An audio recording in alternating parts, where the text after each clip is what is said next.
नमस्कार, स्वागत है आप सभी का सक्सेस टिप्स का यूट्यूब चैनल में। दोस्तों, आज के इस वीडियो में हम यूरोपीय कंपनियों के आगमन से संबंधित 40 सबसे बेहतरीन प्रश्नों को इस वीडियो में हम कवर करेंगे।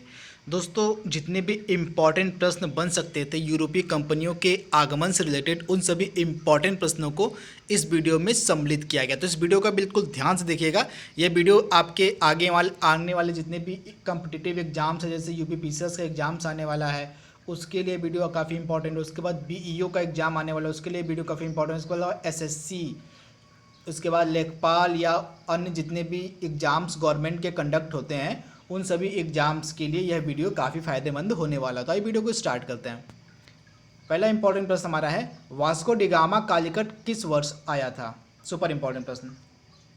तो वास्को डिगामा कालीकट कब पहुंचा था? तो 1498 ईस्वी में। आप इसे याद रखिएगा, 1498 ईस्वी में वास्को डिगामा कालीकट पहुंचा था। तो आप इसे याद रखिएगा। तथा जो वास्को डिगामा था, कहाँ का रहने वाला था?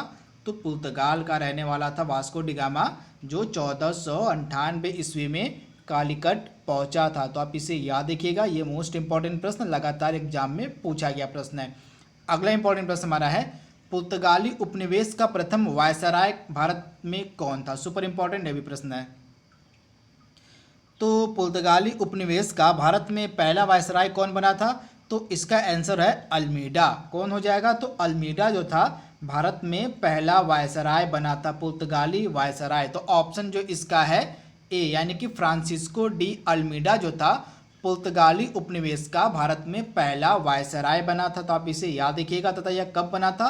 तो 1505 ईस्वी से लेके 1509 ईस्वी तक यह वायसराय था। तो आप इसे याद रखिएगा। तथा यह पुर्तगाली उपनिवेश का पहला वायसराय था। तो इसे आप याद रखिएगा। ऑप्शन ए इसका बिल्कुल सही है, Francisco de Almeida.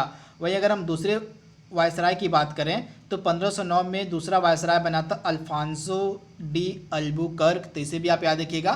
Francisco de Almeida पहला वायसराय था। उसके बाद दूसरा वायसराय बना था 1509 ईस्वी में अल्फांसो डी अल्बुकर्क। तो इसे भी आप याद रखिएगा। ये भी कई बार एग्जाम में पूछा जाता है। अगला इंपॉर्टेंट प्रश्न हमारा है, निम्नलिखित में से किसने वास्को डिगामा का कालीकट में स्वागत किया था? तो जैसे कि मैंने आपको बताया था, जो वास्को डिगामा था पुर्तगाल का रहने वाला था तथा यह 1498 ईस्वी में कालीकट पहुंचा था। तथा कालीकट में इसका जो स्वागत है, वहाँ का जो शासक था जमोरिन, कालीकट का जो शासक था जमोरिन, उसके द्वारा वास्को डिगामा का स्वागत किया गया था। तो आप इसे याद रखिएगा। इसका राइट आंसर आपको मिलेगा ऑप्शन जो है सी में, यानी कि जमोरिन के द्वारा। अगला इंपॉर्टेंट प्रश्न हमारा है, समुद्री यात्री क्रिस्टोफर कोलंबस किस देश का था? ये भी सुपर इंपॉर्टेंट प्रश्न है। तो जो समुद्री यात्री था क्रिस्टोफर कोलंबस, यह किस देश का था? तो स्पेन का था। तो आप इसे याद रखिएगा। जो समुद्री यात्री था क्रिस्टोफर कोलंबस, यह स्पेन का रहने वाला था। तो आप इसे याद रखिएगा। जो क्रिस्टोफर कोलंबस था यह स्पेन का रहने वाला था तथा इसने अमेरिका की खोज की थी। तो ये भी कई बार एग्जाम में पूछा जाता है कि अमेरिका खोज किसने की थी? तो क्रिस्टोफर कोलंबस ने की थी। तथा यह कहाँ का रहने वाला था? तो यह रहने वाला था स्पेन का। तो दोनों आप याद रखिए, कहाँ का रहने वाला था तथा किस देश की खोज की थी? तो अमेरिका की खोज की थी तथा यह स्पेन का रहने वाला था। इसके साथ अगला इंपॉर्टेंट प्रश्न हमारा है, समुद्री यात्री तस्मान निम्न में से किस देश का था? सुपर इंपॉर्टेंट प्रश्न। तो जो समुद्री यात्री तस्मान था यह किस देश का था? तो यह हॉलैंड का था। कहाँ का था? तो यह जो समुद्री यात्री तस्मान था यह हॉलैंड का रहने वाला था। तथा इसने किस देश की खोज की थी? तो इसने वर्तमान तस्मानिया की खोज की थी। किसकी? तो इसने वर्तमान तस्मानिया की खोज की थी तथा यह हॉलैंड का निवासी था। तो आप इसे भी याद रखिए। अगला इंपॉर्टेंट प्रश्न हमारा है, ब्रिटेन के समुद्री यात्री कैप्टन कुक ने किस देश की खोज की थी? तो ग्रेट ब्रिटेन का समुद्री यात्री था कैप्टन कुक। इसने किसकी खोज की थी? तो इसका आंसर आपको मिलेगा, कैप्टन कुक ने किसकी खोज की? तो जो कैप्टन कुक था इसने खोज की थी ऑस्ट्रेलिया की। किसकी? तो कैप्टन कुक के द्वारा ऑस्ट्रेलिया की खोज की गई थी। तथा यह जो समुद्री यात्री था किस देश का था? तो यह समुद्री यात्री था ग्रेट ब्रिटेन का, यानी कि ब्रिटेन का यह समुद्री यात्री था कैप्टन कुक। इसने ऑस्ट्रेलिया की खोज की थी। तो ये चारों प्रश्न आप याद रखिएगा कि मतलब जो समुद्री यात्री थे, जैसे वास्को डिगामा मैंने आपको बताया था, वास्को डिगामा पुर्तगाल का रहने वाला था, इसने भारत की खोज की थी। उसके बाद मैंने आपको बताया तो कोलंबस स्पेन का रहने वाला था, इसने अमेरिका खोज की थी। उसके बाद मैंने आपको बताया कैप्टन कुक जो था यह ब्रिटेन का रहने वाला था तथा इसने ऑस्ट्रेलिया की खोज की। और उसके बाद मैंने आपको बताया तस्मान जो है यह कहाँ का रहने वाला था, तो तस्मान जो था यह हॉलैंड का रहने वाला था तथा इसने वर्तमान तस्मानिया की खोज की थी। अगला इंपॉर्टेंट प्रश्न हमारा है, भारत में पुर्तगाली शक्ति का वास्तविक संस्थापक कौन था।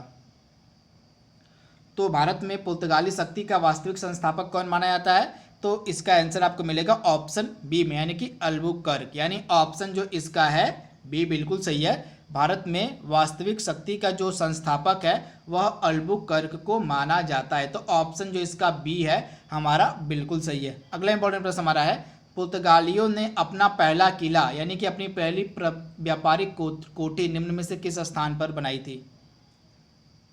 तो जो पुर्तगाली थे इन्होंने अपना जो पहली व्यापारिक कोठी थी उसने कहाँ बनाई थी, तो ऑप्शन सी यानी कि कोचीन में। तो आप इसे याद देखिएगा, पुर्तगालियों ने अपना पहला किला यानी कि प्रथम व्यापारिक कोठी जो थी इन्होंने कोचीन में बनाई थी। तो आप इसे याद देखिएगा, ऑप्शन जो इसका ए है बिल्कुल सही है, कोचीन में।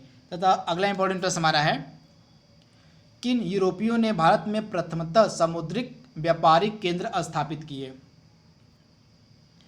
तो इसका राइट आंसर आज आपको मिलेगा ऑप्शन जो है सी हमारा, यानी कि पुर्तगाली जो थे इन्होंने पहली बार भारत में सामुद्रिक व्यापारिक केंद्र इन्होंने स्थापित किया था। तो ऑप्शन जो इसका सी है बिल्कुल सही है, पुर्तगालियों ने जो है भारत में प्रथमतः सामुद्रिक व्यापारिक केंद्र स्थापित किया था। तो इसका राइट आंसर आपको मिलेगा ऑप्शन सी में, तो आप इसे याद रखिए। अगला इंपॉर्टेंट प्रश्न हमारा है, बंगाल में निम्नलिखित फैक्ट्रियों में से जो पुर्तगालियों के द्वारा स्थापित की गई थी वह थी। तो पुर्तगालियों के द्वारा बंगाल में कौन सी फैक्ट्री स्थापित की गई थी, तो आप इसे याद देखिएगा, चिंसूरा, क्या नाम था इसका। तो जो पुर्तगाली थे इन्होंने बंगाल में कौन सी फैक्ट्री स्थापित की, कहाँ पे मतलब, तो इसका राइट आंसर आपको मिलेगा। तो जो बंगाल में पुर्तगालियों के द्वारा फैक्ट्री स्थापित की गई थी इसका आंसर आपको मिलेगा हुगली में। सॉरी मैंने चिंसूरा बोल दिया, चिंसूरा नहीं होगा, यहाँ पे हुगली में जो है पुर्तगालियों ने अपनी फैक्ट्री स्थापित की थी। तो ऑप्शन इसका सी बिल्कुल सही है, हुगली। अगला इंपॉर्टेंट प्रश्न हमारा है, हुगली को बंगाल की खाड़ी में समुद्री लूटपाट के लिए किसने अड्डा बनाया था।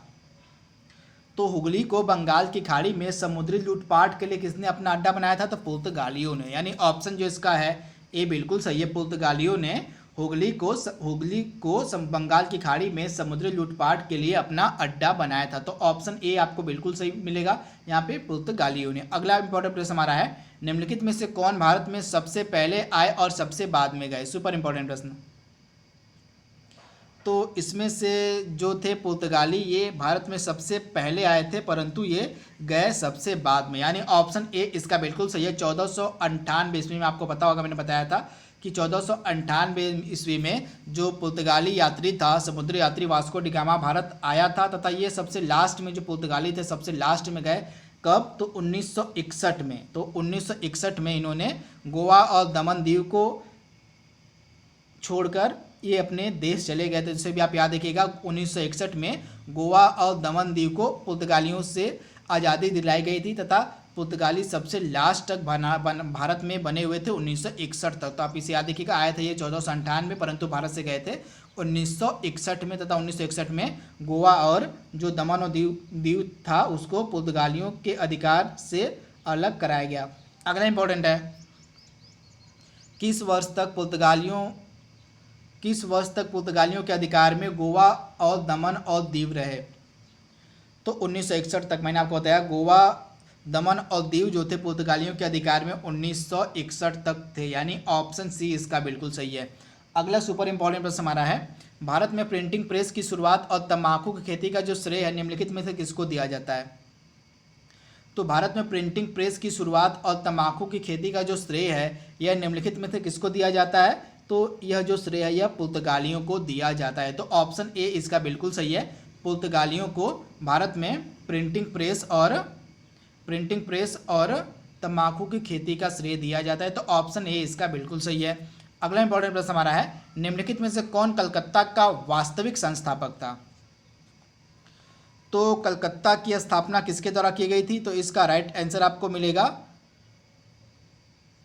जो कलकत्ता की जॉब चारनाक ने की थी। किसने की थी? जॉब चारनाक। इसका राइट आंसर हो जाएगा ऑप्शन बी, यानी कि कलकत्ता का जो संस्थापक था वह था जॉब चारनाक। तो इसने जो था, इसने 3 नामों को मिला के, आप याद रखिएगा, सूतानाती,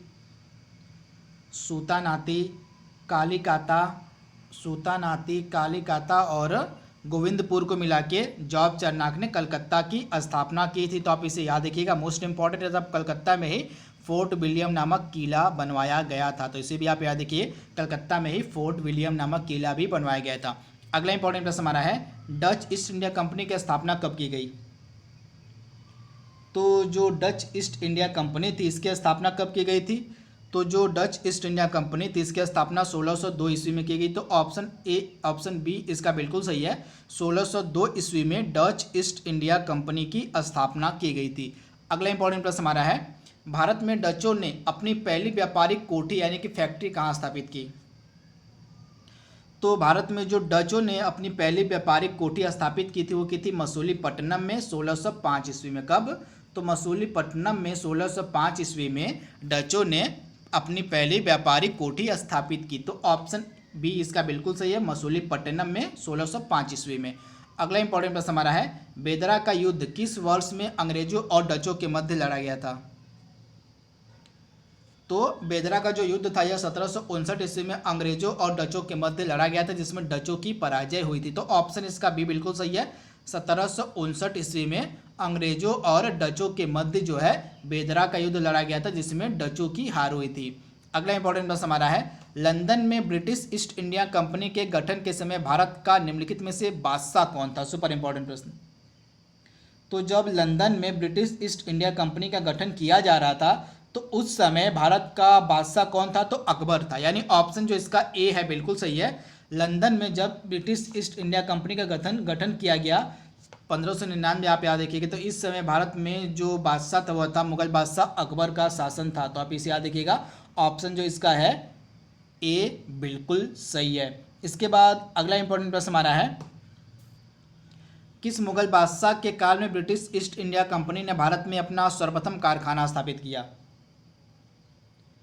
तो वह मुगल बादशाह था जहांगीर। तो आप इसे याद रखिएगा, जहांगीर के शासनकाल में इंग्लिश ईस्ट इंडिया कंपनी ने 1611 ईस्वी में अपना पहला अस्थायी कारखाना स्थापित किया था। तो इसका राइट आंसर आपको मिलेगा ऑप्शन बी में, यानी जहांगीर के शासनकाल में जो ईस्ट इंडिया कंपनी थी उसने अपना पहला अस्थायी कारखाना स्थापित किया था मसूलीपट्टनम में। आप इसे याद रखिएगा, मसूलीपट्टनम में 1611 ईस्वी में जो ब्रिटिश ईस्ट इंडिया कंपनी थी उसने अपना पहला अस्थायी किला, याद रखिएगा अस्थायी और अस्थायी काफ़ी डिफरेंस होता है, तो इसने मसूलीपट्टनम में अपना पहला 1611 ईस्वी में अस्थायी किला स्थापित किया था। उस समय मुगल बादशाह था जहांगीर। तो आप इसे याद रखिएगा, ये भी कई बार एग्जाम में पूछा गया प्रश्न है। वहीं अगर आपसे पूछा जाए कि जो ईस्ट इंडिया कंपनी थी उसने अपना पहला अस्थायी किला कब स्थापित किया, तो इन्होंने अपना पहला अस्थायी किला स्थापित किया था सूरत में। कहाँ? तो सूरत में इन्होंने अपना पहला अस्थायी किला स्थापित किया था।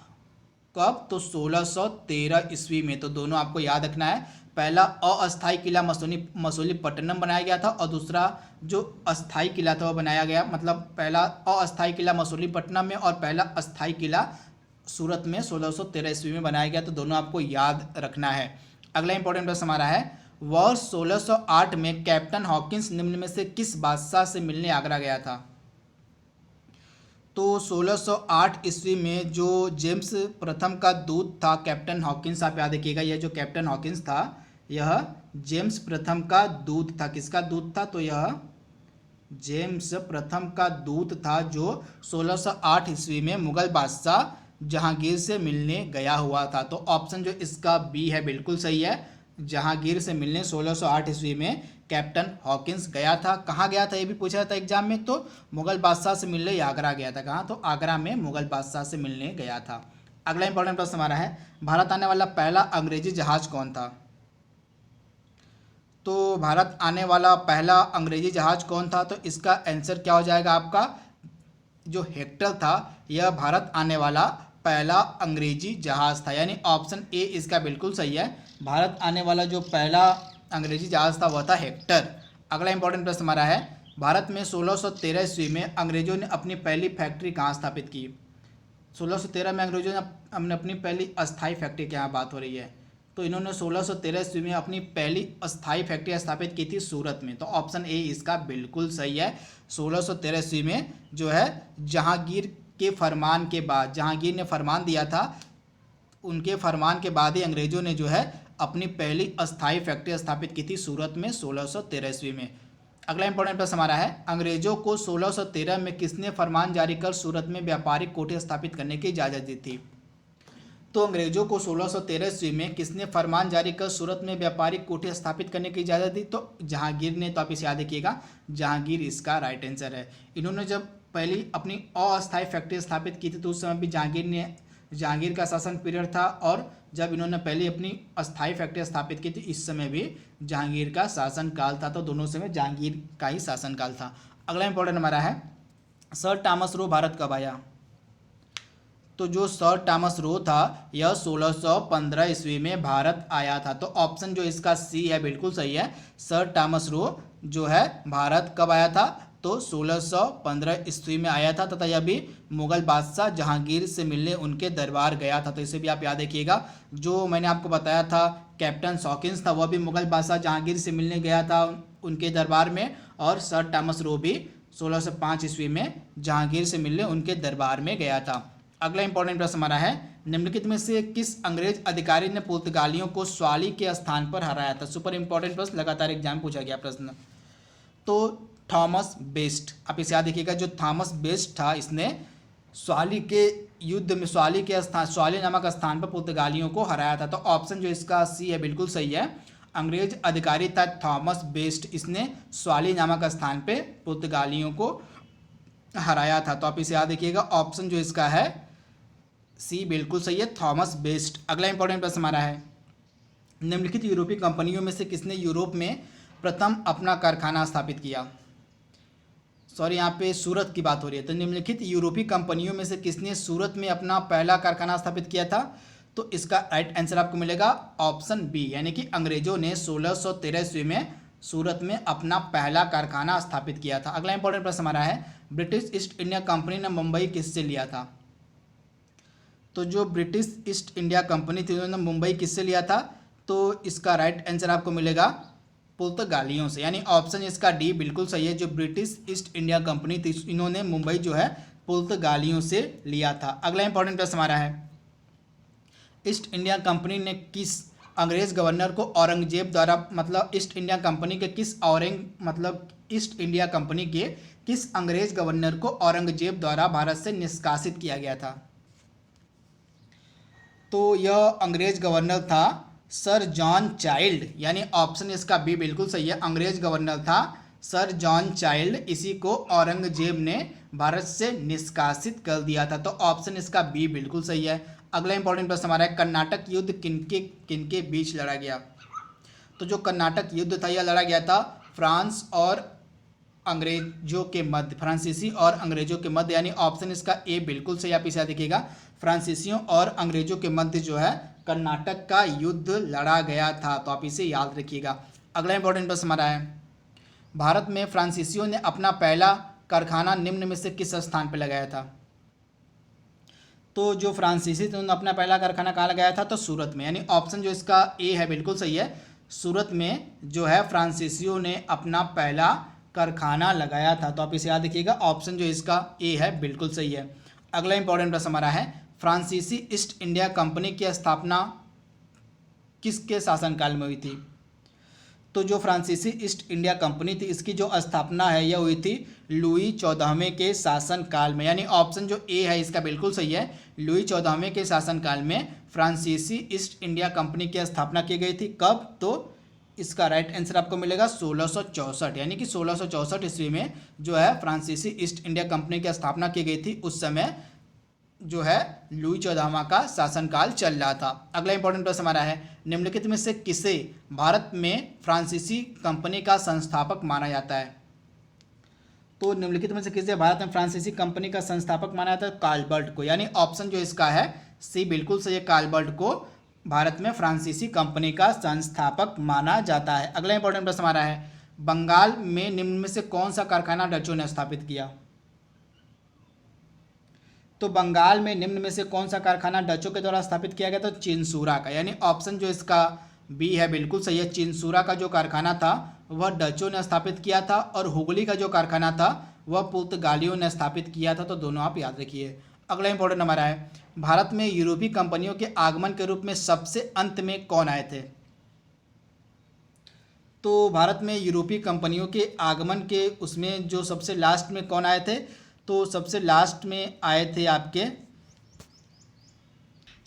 में आपके आए थे फ्रांसीसी। तो आप इसे याद रखिएगा। सबसे पहले पुर्तगाली आए, फिर डच आए, फिर अंग्रेज आए, फिर डेनिश आए और फिर फ्रांसीसी आए। मतलब पुर्तगाली कब आए थे? तो 1498 में आए थे, आप याद रखिएगा। और जो डच थे ये 1602 में आए थे। उसके बाद जो है अंग्रेज कब आए थे? तो अंग्रेज की जो कंपनी थी यह तो 1600 में स्थापित कर दी गई थी, परंतु 1608 के करीब ये जो है भारत में आए थे। उसके बाद डेनिश आए थे और उसके बाद सबसे लास्ट में फ्रांसीसी भारत आए थे। तो इसे भी आप याद रखिएगा। सबसे पहले पुर्तगाली आए, फिर डच आए, फिर अंग्रेज आए, फिर डेनिश आए और फिर फ्रांसीसी आए। उसके बाद अगला इंपॉर्टेंट प्रश्न हमारा है, फ्रांसिस मार्टिन के द्वारा पांडिचेरी की स्थापना कब की गई? तो फ्रांसिस मार्टिन के द्वारा जो है पांडिचेरी की स्थापना कब की गई थी? तो इसका राइट आंसर आपको मिलेगा 1674 ईस्वी में, यानी ऑप्शन जो सी है इसका बिल्कुल सही है। 1674 ईस्वी में फ्रांसिस मार्टिन के द्वारा जो है पांडिचेरी की स्थापना की गई थी। तो ऑप्शन इसका सी बिल्कुल सही है। अगला इंपॉर्टेंट प्रश्न हमारा है, वांडीवास की लड़ाई अंग्रेजों और फ्रांसीसियों के बीच कब लड़ी गई थी? तो जो वांडीवास की लड़ाई थी यह अंग्रेजों और फ्रांसीसियों के मध्य लड़ी गई थी 1760 ईस्वी में, तथा जिसमें फ्रांसीसियों की हार हुई थी। तो इसे भी आप याद रखिएगा। जो वांडीवास की लड़ाई थी यह लड़ी गई थी कब? तो 1760 ईस्वी में, जिसमें फ्रांसीसियों की हार हुई थी। अगला इंपॉर्टेंट प्रश्न हमारा है, सर टोमे के युद्ध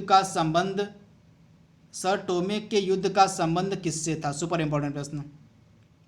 तो जो सर टोमे का युद्ध का संबंध था वो किससे था? तो जो सर टोमे का युद्ध था इसका जो संबंध था यह आपको मिलेगा ऑप्शन प्रथम कर्नाटक युद्ध से, यानी ऑप्शन ए इसका बिल्कुल से। जो 1746 से 1748 के मध्य चला था प्रथम कर्नाटक युद्ध, इसका संबंध था सर टोमे के युद्ध से। अगला इंपॉर्टेंट प्रश्न हमारा है, मुंबई शहर का वास्तविक संस्थापक कौन था?